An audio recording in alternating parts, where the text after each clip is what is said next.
29 जनवरी की भोर जैसी धरती पर उतरने लगी, गंगा के तटों पर श्रद्धा की लहरें उमड़ पड़ी। वाराणसी के दशाश्वमेध घाट से लेकर गोरखपुर के राम घाट तक भक्तजन मौन साध कर पवित्र जल में डुबकी लगाने आए, जहां हर बूंद आत्मशुद्धि का संदेश दे रही थी। मंत्रोच्चार की दिव्य ध्वनि और घंटियों की मधुर झंकार, ये दृश्य किसी स्वप्न लोक से कम न था।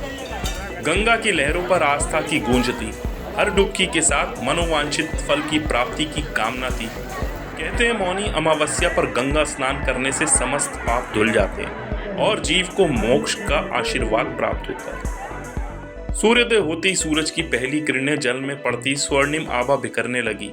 संतों और साधुओं का जमावड़ा, धूप दीप की सुगंध और हर हर गंगे के जयघोष ने वातावरण को एक अद्भुत ऊर्जा से भर दिया। श्रद्धालुओं ने दान पुण्य किया, दिव्य कथा सुनी और अपने पितरों को तर्पण अर्पित किया। प्रयागराज तीर्थों का राजा है और उसको तीर्थों का राजा पे त्रिवेणी संगम पे और नागा बाबा लोग संत लोग वहाँ पे स्नान किए हैं। तो वहाँ पे स्नान करने के बाद वहाँ के जल प्रवाहित होकर के केदार खंड में काशी में प्रवाहित होते हुए गंगा सागर में मिलती है। और मौनी अमावस्या पर केदार खंड में केदार जी पे स्नान करने का बहुत विशेषता है।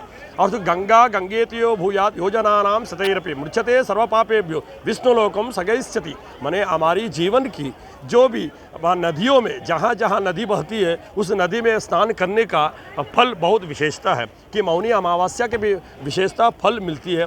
और उसके बाद महाकुंभ मेला, मतलब कुंभ मेला तो तीर्थों का राजा प्रयागराज है, लेकिन जहाँ जहाँ नदी बह रही है वहाँ का स्नान करने पर इस तीर्थ का फल सबको मिलती है। तो जो जहाँ है वहाँ पे तीर्थ पे स्नान करना बहुत विशेषता है। सभी देवतागण का आशीर्वाद सबको मिलती है। काशी में मौनी अमावस्या के दिन बहुत सारे श्रद्धालुओं का प्रवेश हुआ है और सभी घाटों पर हमारी पुलिस फोर्स लगी हुई है, जल पुलिस, एनडीआरएफ सभी की टीमें लगी हुई हैं।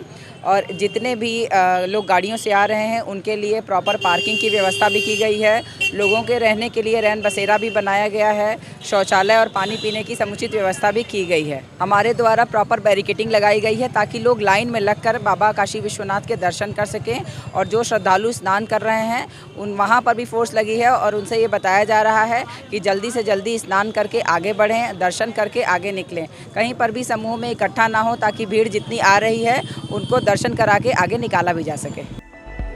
वाराणसी और गोरखपुर के घाटों पर ये दिन एक आध्यात्मिक महासंगम था, जहां सिर्फ जल नहीं बल्कि भावनाएं प्रवाहित हो रही थी। मां गंगा की गोद में समर्पण की यह अनूठी झांकी मानो ईश्वर से साक्षात्कार कराने आई थी। मौनी अमावस्या का यह पावन पर्व एक दिव्य अनुभव था, जहां आस्था, परंपरा और मोक्ष का अद्भुत संगम दिखा।